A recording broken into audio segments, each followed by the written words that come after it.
You wake up at 3 a.m. to use the bathroom, and the moment you swing your legs out of bed and stand up, the room starts spinning. Your vision goes dark around the edges. Your legs feel like they might give out. You grab onto the nightstand, your heart pounding, waiting for the dizzy spell to pass. After 30 seconds that feel like an eternity, your vision clears and you can breathe again. You make your way carefully to the bathroom, holding onto furniture and walls, terrified of falling in the dark. This has been happening more and more lately, these dizzy spells when you stand up, especially at night or first thing in the morning. You mentioned it to your doctor last month, and she checked your blood pressure. It was 108/68 sitting in the chair. She smiled and said your blood pressure looks great, much better than most people your age, especially with diabetes. She seemed pleased that your blood pressure medication was working so well. But you didn't feel great. You felt dizzy, weak, unsteady, and now, a few weeks later, it's getting worse. You're afraid to stand up quickly. You're afraid to walk to the mailbox alone. You're afraid of falling, of breaking a hip, of losing your independence. What if I told you that your perfect blood pressure numbers might actually be too low? What if I told you that the dizziness, the weakness, the near falls you're experiencing aren't just part of getting older? They're signs that your brain and organs aren't getting adequate blood flow because your blood pressure has been pushed too low by medications?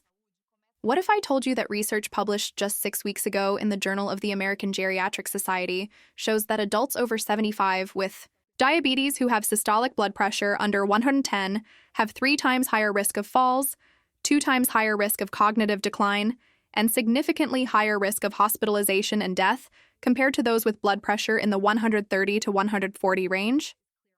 What if I told you that the medical advice to get everyone's blood pressure as low as possible, advice that works well for middle-aged adults, can actually be dangerous and even deadly for older adults with diabetes? I've spent the past 20 years as a geriatrician and cardiologist specializing in blood pressure management in older adults with complex medical conditions. I've seen what happens when blood pressure is pushed too low in seniors. I've admitted patients to the hospital after devastating falls caused by low blood pressure. I've watched patients develop confusion and memory problems when their blood pressure drops too much. I've seen previously independent seniors become frail and homebound because they're terrified of the dizziness they experience every time they stand up.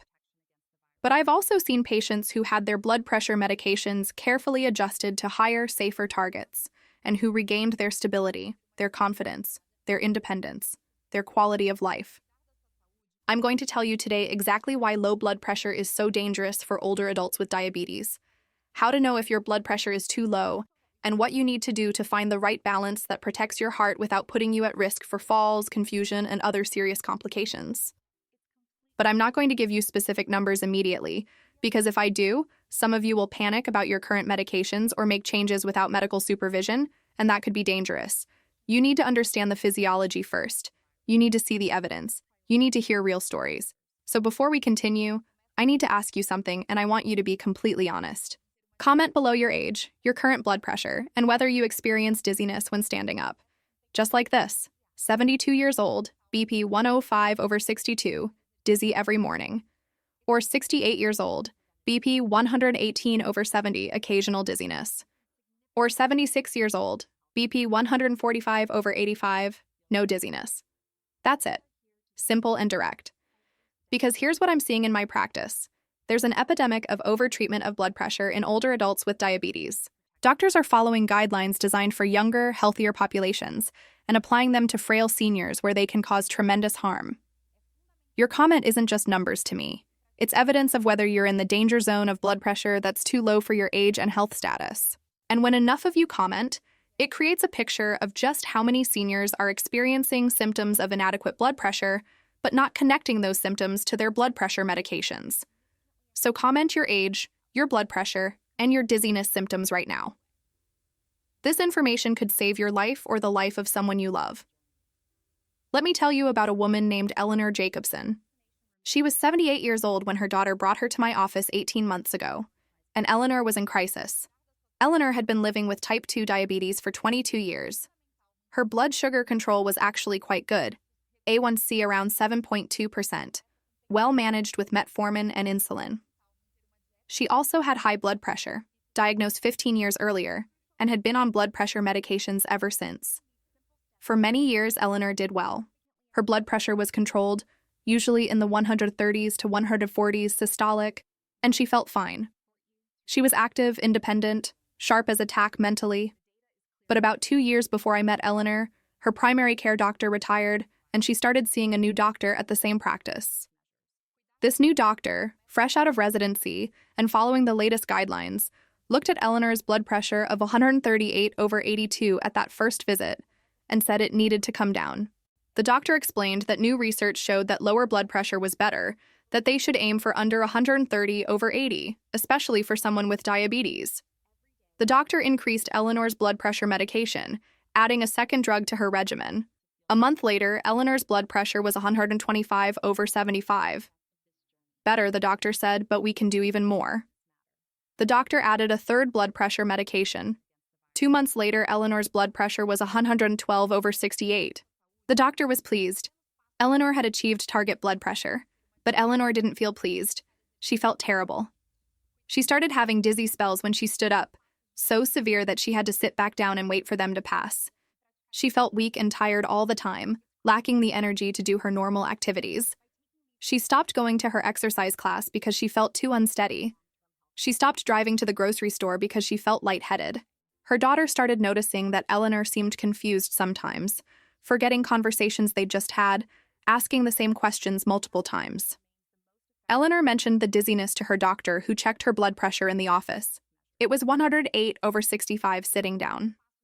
The doctor said that was fine, that some people feel a little dizzy when blood pressure comes down at first, but it would get better with time.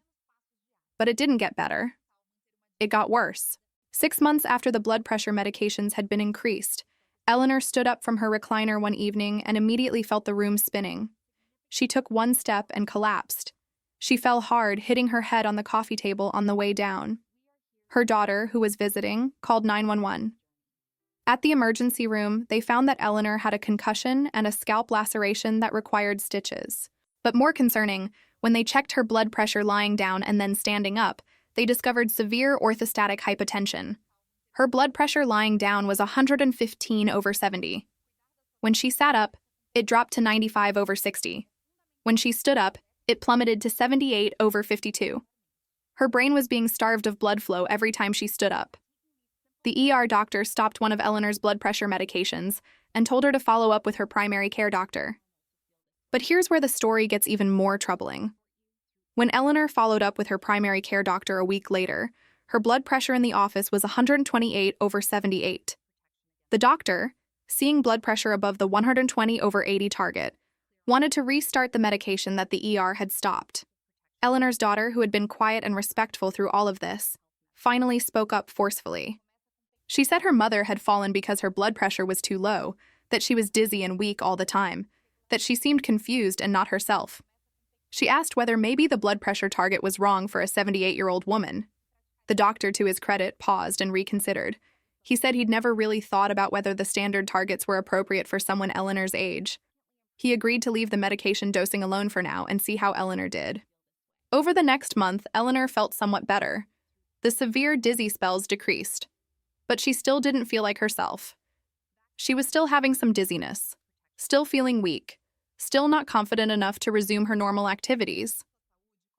Her daughter did research online and found information suggesting that blood pressure targets should be individualized for older adults, that what's appropriate for a 50-year-old might be dangerous for an 80-year-old. She found my practice, which specializes in geriatric cardiology, and made an appointment. Before we go further, I want you to know something. You're not alone in this struggle with blood pressure management that's making you feel worse instead of better. Every week on this channel, I share research-backed information about medical management of older adults with diabetes, information that challenges conventional thinking and prioritizes your quality of life and safety above hitting arbitrary numerical targets. If you've been told your blood pressure is perfect but you feel terrible, if you've been experiencing dizziness or falls and nobody has connected it to your blood pressure medications, if you want to understand what blood pressure targets are actually safe and appropriate for your age, this channel was created for you. Hit that subscribe button right now because you deserve medical care that's tailored to your individual needs, not one-size-fits-all guidelines that might be harming you. And I promise you, every video here is made with one goal: helping you live safely, independently, and with the best possible quality of life in your later years. Now let me explain exactly what happens when blood pressure goes too low in older adults, and why this is especially dangerous for people with diabetes. Your blood pressure is the force that pushes blood through your arteries to deliver oxygen and nutrients to every organ in your body. Your brain, your heart, your kidneys, your muscles, all depend on adequate blood pressure to receive the blood flow they need to function. When you're young and healthy, your body has robust mechanisms to maintain adequate blood flow even when blood pressure fluctuates. When you stand up and gravity pulls blood down toward your legs, your nervous system immediately responds by constricting blood vessels and increasing heart rate to maintain blood pressure and blood flow to your brain. This happens automatically within seconds, so efficiently that you don't even notice it. But as you age, and especially when you have diabetes, these compensatory mechanisms become impaired. Your blood vessels become stiffer and less responsive. Your autonomic nervous system, which controls these automatic adjustments, becomes less efficient. Your baroreceptors, the sensors that detect blood pressure changes, become less sensitive. The result is that older adults are much more vulnerable to drops in blood pressure when they change position, a condition called orthostatic hypotension. And when you add blood pressure-lowering medications on top of these age-related changes, you can create a dangerous situation where blood pressure drops so low that vital organs aren't getting adequate perfusion. Let me explain the 5 specific ways that blood pressure that's too low harms older adults with diabetes, and why the risks are so much higher in this population than in younger people. Danger number 1 is inadequate brain perfusion, leading to falls, confusion, and cognitive decline. Your brain requires a constant, steady supply of oxygen-rich blood to function. The brain is extremely sensitive to even brief periods of inadequate blood flow. When blood pressure drops too low, even temporarily, the amount of blood reaching your brain decreases. This causes symptoms like dizziness, lightheadedness, blurred vision, confusion, and in severe cases, fainting. For older adults, these symptoms dramatically increase fall risk. You stand up, your blood pressure drops, you feel dizzy and unsteady, and you fall. Falls in older adults can be devastating, causing fractures, head injuries, loss of independence, and even death. Hip fractures in particular are catastrophic, with up to 30% of people over 75 dying within a year of a hip fracture. But beyond the acute symptoms, chronic inadequate brain perfusion from blood pressure that's too low may contribute to progressive cognitive decline and dementia. Multiple studies have shown an association between low blood pressure in late life and faster cognitive decline. The mechanism is that chronic mild underperfusion of the brain damages the delicate brain tissue over time, causing what's called vascular cognitive impairment. Research published in 2023 in the journal Hypertension followed 1,800 adults over 75 for 5 years and found that those with systolic blood pressure consistently under 1 in 10 had significantly faster decline in memory and executive function compared to those with blood pressure in the 130 to 145 range. The low blood pressure group also had higher rates of diagnosis of dementia over the 5-year follow-up. In people with diabetes, this risk is even higher because diabetes already causes small vessel damage in the brain that impairs blood flow. When you add excessively low blood pressure on top of diabetes-related vascular damage, the brain is doubly compromised. Danger number 2 is inadequate kidney perfusion, leading to acute kidney injury and accelerated kidney function decline. Your kidneys are highly sensitive to blood pressure. They need adequate perfusion pressure to filter blood and produce urine. When blood pressure is too low, blood flow to the kidneys decreases, and the kidneys can't function properly. This can cause acute kidney injury, a sudden decline in kidney function that can be dangerous and sometimes irreversible. Older adults with diabetes often already have some degree of diabetic kidney disease, meaning their kidneys are operating with reduced reserve capacity. When you push blood pressure too low in someone with existing kidney impairment, you risk tipping them into acute kidney failure. A study published in 2024 in the Journal of the American Society of Nephrology looked at over 3,000 adults over 70 with diabetes and stage 3 or 4 chronic kidney disease. They found that those with systolic blood pressure under 110 had twice the rate of acute kidney injury episodes requiring hospitalization compared to those with blood pressure between 130 and 140. The researchers concluded that in older adults with diabetes and existing kidney disease, excessively low blood pressure reduces kidney perfusion below the threshold needed for safe function, causing acute deterioration. Additionally, Chronic low blood pressure may accelerate the progression of chronic kidney disease. While very high blood pressure damages kidneys, blood pressure that's too low also harms them by reducing perfusion. The kidney needs a Goldilocks blood pressure, not too high and not too low, to function optimally over the long term. Danger number 3 is inadequate perfusion of the heart muscle itself, leading to cardiac events. This seems paradoxical because we think of high blood pressure as bad for the heart, and it is. Very high blood pressure increases the heart's workload and can lead to heart failure and heart attacks. But blood pressure that's too low also harms the heart, particularly in older adults with existing coronary artery disease. Your heart muscle is supplied with blood by the coronary arteries. These arteries fill with blood during the diastolic phase, when the heart is relaxed between beats. The diastolic pressure, the bottom number of your blood pressure reading, is what drives blood flow through the coronary arteries. If your diastolic blood pressure drops too low, your heart muscle doesn't receive adequate oxygen supply. In younger people with healthy coronary arteries, this is usually not a problem because the arteries are wide open and blood flows easily. But in older adults, especially those with diabetes, the coronary arteries are often narrowed by atherosclerotic plaque. In this situation, adequate perfusion pressure is critical. When diastolic blood pressure drops too low, areas of heart muscle supplied by narrowed coronary arteries become ischemic, starved for oxygen. This can cause chest pain, arrhythmias, and even heart attacks. Research from 2023 in the European Heart Journal followed 2,500 adults over 75 with known coronary artery disease.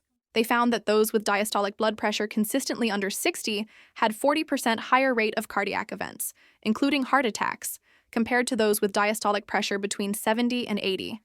The mechanism was inadequate coronary perfusion during periods of low diastolic pressure, causing ischemic injury to the heart muscle. For people with diabetes, this risk is compounded because diabetes causes both coronary artery disease and autonomic neuropathy that impairs the heart's ability to increase its rate to compensate for low blood pressure. Danger number 4 is frailty, muscle weakness, and accelerated physical decline. When your blood pressure is chronically too low, your muscles don't receive optimal blood flow, especially during activity. This means they're not getting adequate oxygen and nutrients, and they can't function at their best. Over time, inadequate muscle perfusion contributes to muscle weakness and loss of muscle mass. You feel fatigued, weak, unable to do activities that used to be easy. You become deconditioned because you don't have the energy to exercise or even move around much. This creates a vicious cycle. Low blood pressure causes weakness and fatigue, so you become less active, which causes further deconditioning and muscle loss, which makes you even weaker and more frail. Frailty is a geriatric syndrome characterized by decreased physiologic reserve and increased vulnerability to stressors. Frail older adults have much higher rates of falls, hospitalization, disability, and death. Multiple studies have shown associations between low blood pressure and frailty in older adults. One study published in 2024 in the journal Age and Aging followed 1,200 adults over 75 for 3 years.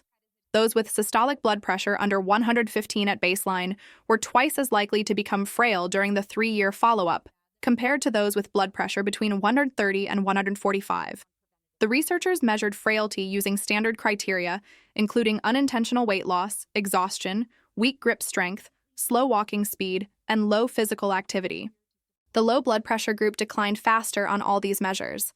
In people with diabetes, this is particularly concerning because diabetes already causes muscle loss and frailty through multiple mechanisms. When you add the effects of excessively low blood pressure, the decline accelerates dramatically. Danger number 5 is increased mortality, the ultimate risk. Multiple large studies have now shown a J-shaped curve for the relationship between blood pressure and mortality in older adults, meaning that both very high blood pressure and very low blood pressure are associated with increased death rates. The safest range is in the middle. A landmark study published in 2023 in JAMA Internal Medicine analyzed data from over 15,000 adults over 75 followed for an average of 8 years. The researchers found that those with systolic blood pressure under 110 had 25% higher mortality compared to those with blood pressure between 130 and 140. Those with blood pressure over 160 also had increased mortality, but not as much as the very low blood pressure group. The causes of death in the low blood pressure group included falls with traumatic injuries, cardiovascular events, and infections, many of which were precipitated by the physiologic stress of inadequate perfusion. For people with diabetes specifically, another study published in 2024 in Diabetes Care looked at over 5,000 adults over 70 with diabetes followed for 10 years. The lowest mortality was in those with blood pressure between 130 and 145 systolic. Those with blood pressure consistently under 115 had significantly higher mortality, particularly from cardiovascular causes and from complications of falls. The researchers concluded that in older adults with diabetes, blood pressure targets should be individualized, and that aggressive lowering to under 120 may do more harm than good. I need to pause here because I know some of you are feeling something right now. Maybe it's recognition, realizing that your symptoms of dizziness, weakness, and confusion might be caused by blood pressure that's too low. Maybe it's anger that nobody has explained this to you or considered whether your blood pressure target is appropriate for your age. Maybe it's fear about what damage has already been done. So I'm going to ask you a question, and I really need you to answer it in the comments, not for me, but for the thousands of other people watching this who feel exactly like you do. Here's the question. Has anyone ever checked your blood pressure both sitting and standing to see if you have orthostatic hypotension? If the answer is no, if your blood pressure has only been checked while you're sitting in the exam room, I need you to comment these exact words. Never checked standing. That's all. Just those 3 words. And if you want to add how long you've been experiencing dizziness or falls, please do. Because here's what I want you to understand. Orthostatic hypotension, a drop in blood pressure when you stand up, is extremely common in older adults with diabetes, affecting up to 60% of people over 75 with diabetes. But most doctors never check for it because they're focused on the sitting blood pressure number. Every single comment that says never check standing is evidence of a major gap in care. You cannot know whether someone's blood pressure is appropriate without checking it in multiple positions. So please, comment now. Never checked standing. Let's document how many of you have never had this critical assessment done. Now let me tell you about what happened when Eleanor came to my office. When I first met Eleanor and her daughter, I took a detailed history of her symptoms, her medications, her falls. Then I did something that should be standard but often isn't.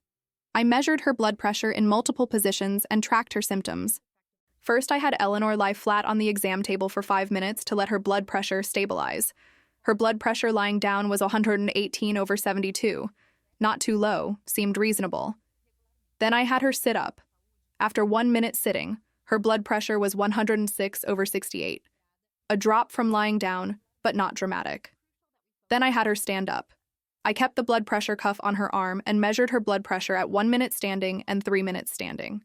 At 1 minute standing, her blood pressure was 92/58. At 3 minutes standing, it was 88/54. This was severely abnormal. Her systolic blood pressure had dropped 30 points from lying to standing, and her diastolic had dropped 18 points. The definition of orthostatic hypotension is a drop of 20 systolic or 10 diastolic, so Eleanor met criteria easily. But more importantly, I asked Eleanor how she felt when standing. She said she felt lightheaded and unsteady, exactly the symptoms she'd been experiencing at home. I explained to Eleanor and her daughter that her blood pressure was definitely too low, especially when standing, and that this was causing her dizziness, her falls, her weakness, and likely contributing to the confusion her daughter had noticed. I explained that while blood pressure of 88/54 might be fine for a healthy 25-year-old, it was dangerously low for a 78-year-old woman with diabetes whose blood vessels were stiff and whose regulatory mechanisms were impaired. Eleanor needed higher blood pressure to maintain adequate perfusion of her brain, kidneys, and other organs. I also explained that the blood pressure targets her previous doctor had been aiming for, under 130/80, were based on guidelines designed primarily for middle-aged adults and might not be appropriate for someone Eleanor's age with her medical history. More recent research and updated guidelines from geriatrics organizations suggest that for adults over 75, especially those with diabetes or other conditions, blood pressure targets of 130/145 systolic are often more appropriate than targets under 130. So we made a plan. We were going to reduce Eleanor's blood pressure medications, with the goal of getting her blood pressure into a higher, safer range. We stopped one of her 3 blood pressure medications completely. We reduced the dose of another one, and we kept the third at the same dose. I also gave Eleanor instructions for preventing orthostatic hypotension. Rise slowly from lying or sitting, taking time to let her blood pressure adjust. Stay well hydrated, drinking at least 6 glasses of water daily. Wear compression stockings during the day to prevent blood pooling in her legs, and avoid prolonged standing or hot environments that could worsen the blood pressure drops. I had Eleanor come back 1 week later for a recheck. Her blood pressure lying down was 132/78. Sitting was 128/76. Standing was 118/70. Much better. The drop from sitting to standing was only 10 points systolic, within normal limits. And most importantly, Eleanor reported that she felt dramatically better. The severe dizzy spells had stopped. She felt steadier on her feet. Her energy was better. Her daughter said Eleanor seemed sharper mentally, more like her old self. I know this is a lot of information and it might feel overwhelming, but here's why I need you to subscribe to this channel. The medical guidelines that doctors follow are often based on studies of younger, healthier populations, and don't account for the unique physiology and risks of older adults with multiple medical conditions. Most doctors mean well but are simply applying guidelines that might not be appropriate for you. I stay on top of the latest research in geriatric medicine so you don't have to. Every week, I break down complex medical topics and explain how management should be different for older adults, translate the latest research into practical guidance you can use, and advocate for individualized care that prioritizes your safety and quality of life. Subscribe because the information I share here could prevent a fall, prevent cognitive decline, prevent hospitalization, and help you maintain your independence and well-being. And because you deserve medical care that treats you as a unique individual, not as a number on a guideline chart. So what does the actual research say about appropriate blood pressure targets for older adults with diabetes? Let me walk you through the key studies that have changed how we think about this issue. First, there's the SPRINT trial, published in 2015 in the New England Journal of Medicine, which is often cited to justify intensive blood pressure lowering. This study showed that targeting systolic blood pressure under 120 reduced cardiovascular events compared to targeting under 140. But here's what often gets overlooked. SPRINT specifically excluded people with diabetes, so its results don't directly apply to people with diabetes. Also, a secondary analysis of SPRINT, looking specifically at participants over 75, found that while there was some benefit to intensive treatment, the risks were also higher, including higher rates of falls, acute kidney injury, and dangerously low blood pressure. Then there's the ACCORD blood pressure trial, published in 2010 in the New England Journal of Medicine, which did include people with diabetes. This trial compared intensive blood pressure control, targeting under 120 systolic, versus standard control, targeting under 140 systolic. The result? There was no significant difference in the primary outcome of major cardiovascular events between the two groups. Intensive control did reduce stroke risk slightly, but it also increased the risk of side effects including electrolyte abnormalities, acute kidney injury, and hypotension. The take-home message: for people with diabetes, pushing blood pressure below 120 doesn't provide clear cardiovascular benefit and causes significant harm. More recently, a 2023 study published in Hypertension looked specifically at older adults with diabetes and analyzed the optimal blood pressure range.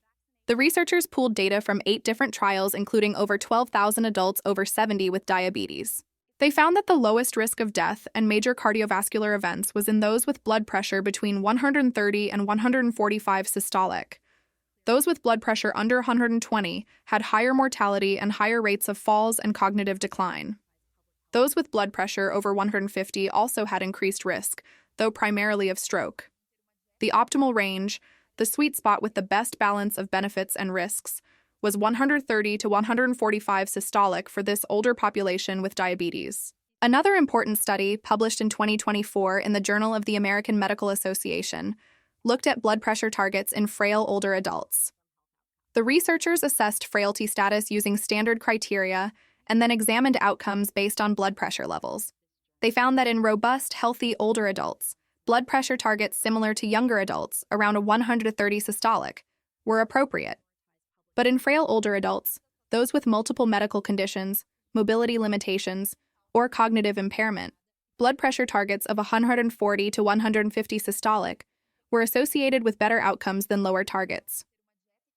The researchers concluded that blood pressure targets must be individualized based on frailty status, not just age. A frail 70-year-old might need higher blood pressure targets than a robust 80-year-old. The American Diabetes Association, in their 2024 Standards of Care, updated their recommendations for blood pressure management in older adults with diabetes. They now state that while blood pressure under 130/80 is appropriate for most adults with diabetes, higher targets may be reasonable for older adults. especially those with limited life expectancy, multiple comorbidities, or high treatment burden.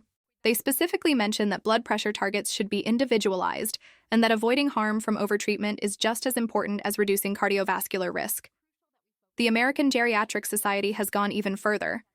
Their 2023 guideline on blood pressure management in older adults states that for adults over 75, blood pressure targets should generally be 130 to 145 systolic, and that targets under 130 should be avoided in frail older adults, those with orthostatic hypotension, or those at high risk for falls. They emphasize that quality of life, functional status, and avoidance of adverse effects should be prioritized over achieving specific numerical targets. Let me ask you something, and I want you to really think about this before you answer. When your doctor checks your blood pressure and adjusts your medications, do they ask you how you're feeling? Do they ask about dizziness, weakness, or falls? Or do they just look at the number and make decisions based solely on whether it's above or below their target? If you've had medications increased based purely on numbers without consideration of your symptoms or quality of life, I need you to comment these words. Symptoms never asked. Just that simple phrase. Symptoms never asked. Because here's the truth. Blood pressure management should never be about hitting a specific number in isolation. It should be about achieving the blood pressure that gives you the best overall health outcomes, which includes avoiding cardiovascular disease, but also avoiding falls, kidney injury, cognitive decline, and loss of independence. A blood pressure that looks perfect on paper but makes you dizzy, weak, and at risk for falls is not the right blood pressure for you. If your doctor is managing your blood pressure based solely on numbers without asking about your symptoms and functional status, that's a failure of patient-centered care. So please, comment now. Symptoms never asked. Let's create awareness of how common this problem is. So now you're probably wondering, what should my blood pressure be? What's the right target for someone my age with my medical conditions? Let me give you guidance based on the latest research and expert recommendations, understanding that these are general principles and your specific target should be determined in consultation with your doctor based on your individual situation. For adults age 65 to 75 with diabetes who are otherwise healthy, meaning no significant frailty, no history of falls, good cognitive function, and independent in daily activities, a reasonable blood pressure target is 130 to 140 systolic and 70 to 85 diastolic. This range balances cardiovascular protection with safety.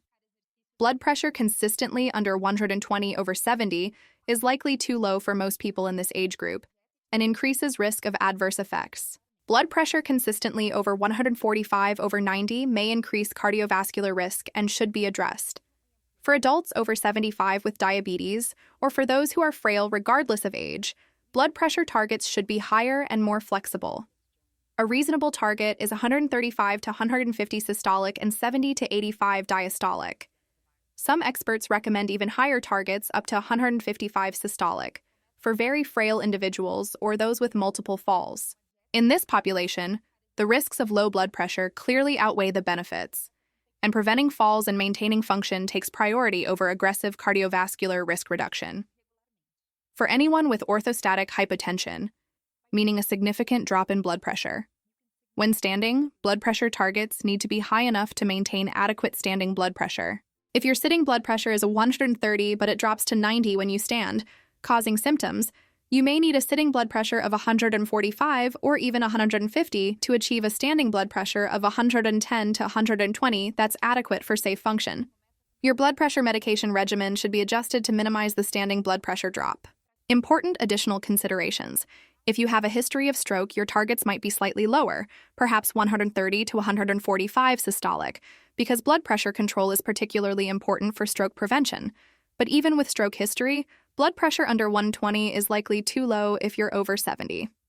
If you have advanced kidney disease, with estimated GFR under 30, your blood pressure targets might need to be higher because your kidneys need adequate perfusion pressure. Blood pressure that's too low can actually worsen kidney function in this situation. If you have coronary artery disease with significant blockages, your diastolic blood pressure should be at least 65 to 70 to ensure adequate coronary perfusion. Diastolic blood pressure under 60 significantly increases risk of cardiac events in people with known coronary disease. If you're on multiple blood pressure medications, 3 or more, that's a red flag that you might be overtreated. Many people over 75 can achieve appropriate blood pressure control with just 1 or 2 medications at modest doses. Now let me tell you specifically what happened with Eleanor over the year after we adjusted her blood pressure management. During the first month after reducing her blood pressure medications, Eleanor's blood pressure stabilized in the 130s to 140s systolic when sitting and 115 to 125 when standing. She had no more severe dizzy spells. She felt steady on her feet. Her energy improved dramatically. She started attending her exercise class again. She resumed driving to do her own errands. Her daughter reported that Eleanor's mental sharpness had returned completely. No more confusion or repetitive questions. By month 3, Eleanor had regained her confidence. She was walking daily, going out with friends, managing her own medications and appointments. She'd lost the fear of falling that had been dominating her life. By month 6, we rechecked comprehensive labs. Eleanor's kidney function, which had been declining when her blood pressure was too low, had stabilized. Her cognitive testing was normal for her age. She'd actually gained a few pounds of muscle from being more active, reversing some of the frailty that had been developing. 1 year later, Eleanor is thriving. Her blood pressure runs in the 135 to 145 over 75 to 85 range, higher than her previous doctor wanted but perfect for her age and situation. She has not fallen again. She has not had any cardiovascular events. She's maintained her independence and quality of life. She tells me regularly that she's grateful her daughter advocated for her and found a doctor who understood that the right blood pressure for a 78-year-old is different from the right blood pressure for a 50-year-old. If this video has already given you new insight into whether your blood pressure might be too low and whether your symptoms might be caused by overtreatment, imagine what else you might be learning. Subscribe to this channel because I'm bringing you information that could prevent a fall, prevent cognitive decline, preserve your independence. The medical system often applies one-size-fits-all guidelines that don't account for the unique needs of older adults with diabetes. Every video here is designed to help you advocate for individualized care that's appropriate for your age and health status.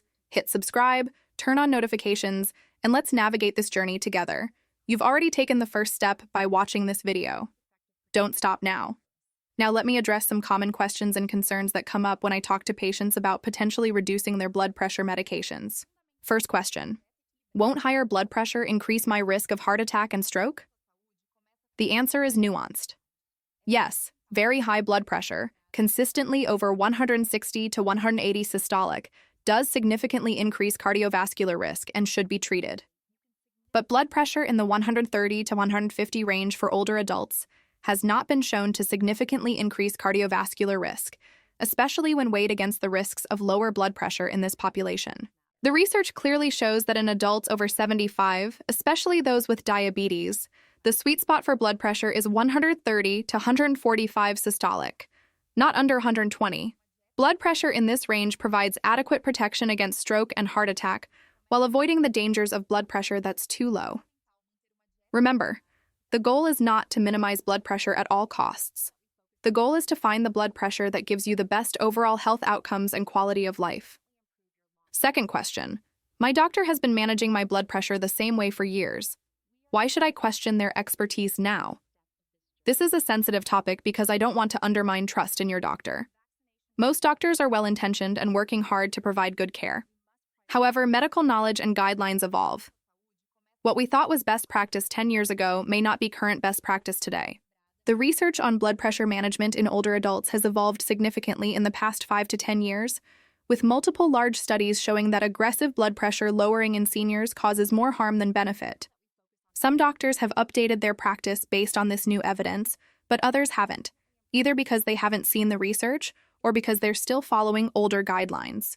If your doctor is applying blood pressure targets designed for middle-aged adults to you as an older adult with diabetes, that's not current best practice. My suggestion is to have a conversation with your doctor. Bring some of the research I've mentioned. Ask whether your blood pressure target is appropriate for your age and health status. Ask whether your dizziness or other symptoms could be related to blood pressure that's too low. Most doctors will be receptive to this conversation and willing to consider adjusting your management.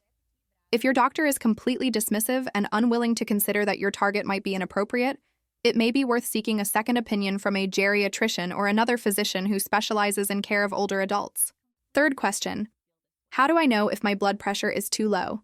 What symptoms should I watch for? The clearest symptom of blood pressure that's too low is orthostatic dizziness or lightheadedness when standing up. If you regularly feel dizzy when you get up from sitting or lying down, especially if it's severe enough that you have to sit back down or hold on to something, your blood pressure is likely dropping too low when you stand. Other symptoms can include fatigue and weakness that seems out of proportion to your activity level, feeling like you don't have enough energy to do normal activities, difficulty concentrating or mental fogginess that's worse than your baseline, frequent near falls or actual falls, especially occurring when you first stand up, blurred vision or seeing spots when you change position, feeling faint or like you might pass out, nausea, and cold, clammy skin. If you're experiencing any of these symptoms regularly, especially if they started or worsened after your blood pressure medications were increased, your blood pressure may be too low. The way to know for sure is to have your doctor check your blood pressure in multiple positions: lying down, sitting, and standing. If there's a significant drop from sitting to standing, particularly if it coincides with symptoms, that confirms the problem. Fourth question: if my doctor reduces my blood pressure medications, how long will it take to feel better? Most people notice improvement within days to a couple of weeks after blood pressure medications are reduced or stopped. Blood pressure will rise to a higher level fairly quickly, usually within 3 to 5 days. Symptoms of low blood pressure, dizziness, weakness, and fatigue typically improve within 1 to 2 weeks as your organs adjust to the better perfusion. However, if you've developed significant frailty or deconditioning from months or years of low blood pressure keeping you inactive, it may take longer to fully recover. You'll need to gradually increase your activity level and rebuild strength and endurance. This might take several weeks to a few months. Also, if you've developed cognitive impairment from chronic inadequate brain perfusion, there may be some improvement once blood pressure is optimized, but complete reversal may not be possible if permanent damage has occurred. This is why early intervention is so important. Don't wait years with symptoms before addressing the problem. Fifth question: can I stop my blood pressure medications on my own, or do I need my doctor's permission? You should never stop or change your blood pressure medications without consulting your doctor. Abruptly stopping blood pressure medications can cause a dangerous rebound increase in blood pressure and potentially cause a stroke or heart attack. The process of reducing blood pressure medications needs to be done gradually and carefully, under medical supervision, with close monitoring of blood pressure to ensure it doesn't rise too high. What you can do is advocate for yourself by having a conversation with your doctor about whether your current blood pressure target is appropriate. Show your doctor your blood pressure log, including any symptoms you're experiencing. Ask whether your medications could be reduced. But let your doctor make the actual medication changes and monitor you appropriately. That's the safe way to address this issue. Now that you know these important facts about blood pressure that's too low and how to recognize it, I need you to do something. Comment which action you're going to take this week. Use this format: going to ask doctor about my BP target, or going to check my BP lying and standing, or going to keep a symptom diary, or going to share this with my family. Because when you write it out, when you publicly commit to taking action, you're much more likely to follow through. And when other people comment their plans, you'll see that you're part of a community of people all advocating for appropriate medical care for older adults. So comment now. Your chosen action for this week. This isn't just data. This is commitment. This is how we help each other protect ourselves from well-intentioned but potentially harmful overtreatment. Before you go, I want to say thank you for trusting me with your time today. That means something. If you found value here, if you learned something that could protect you from falls, cognitive decline, or other complications of blood pressure that's too low, I need you to do 3 things. First, subscribe to this channel. Not because I need the numbers, but because you need this information on a regular basis. There are dozens of topics in geriatric medicine where standard guidelines don't account for the unique needs of older adults, and I cover them here week after week with evidence-based practical guidance. Medical knowledge continues to evolve, and you deserve to have access to current best practices, not outdated approaches. Second, hit that notification bell, because YouTube doesn't always show you videos from channels you're subscribed to, and I don't want you to miss content that could literally save your life or preserve your independence. And third, share this video with someone you know who's over 65 with diabetes, especially if they've complained about dizziness or have had falls. Share it with your spouse, your parent, your friend, who's on multiple blood pressure medications. This information about appropriate blood pressure targets for older adults is too important to keep to yourself. Together, we're building a community of informed, empowered older adults and their families who understand that good medical care for seniors is different from good medical care for younger people. I'm here every week with research-based information and practical guidance. Subscribe, and I'll see you in the next video, where we'll continue advocating for medical care that's tailored to your needs and keeps you safe, independent, and thriving. Let me leave you with this final thought. The right blood pressure for you is not a number in a guideline. It's not the same as the right blood pressure for a 45-year-old office worker with no medical problems. The right blood pressure for you is the blood pressure that protects you from cardiovascular disease, while also protecting you from falls, cognitive decline, kidney injury, and all the other risks of blood pressure that's too low. It's the blood pressure that allows you to feel well, to have adequate energy, to stand up without dizziness, to think clearly, to maintain your independence. You know your body better than any guideline does. If you're experiencing symptoms that suggest your blood pressure might be too low, trust yourself. Advocate for evaluation and consideration of whether your current target is appropriate. You deserve medical care that treats you as an individual, that prioritizes your safety and quality of life, not just numerical targets. So I want to end with one final comment prompt. Comment one of 3 things. My BP might be too low if you're experiencing symptoms and think your blood pressure medications may need adjustment. My BP seems right if you feel well and your blood pressure is in an appropriate range for your age. Or I need evaluation if you're not sure and need your blood pressure assessed in multiple positions. This simple comment will help me understand where you are in your journey, and it will help other viewers see that many people are dealing with this issue, and that it's okay to question whether your current management is optimal. Comment now. My BP might be too low, my BP seems right, or I need evaluation. Thank you for being here. Thank you for caring enough about your health to invest your time in learning. And thank you for being willing to advocate for yourself and ask whether your current medical management is truly serving your best interests. You matter. Your symptoms matter. And you deserve blood pressure management that keeps you safe and allows you to live your best life. I'll see you in the next video where we'll continue this journey together, one informed decision at a time.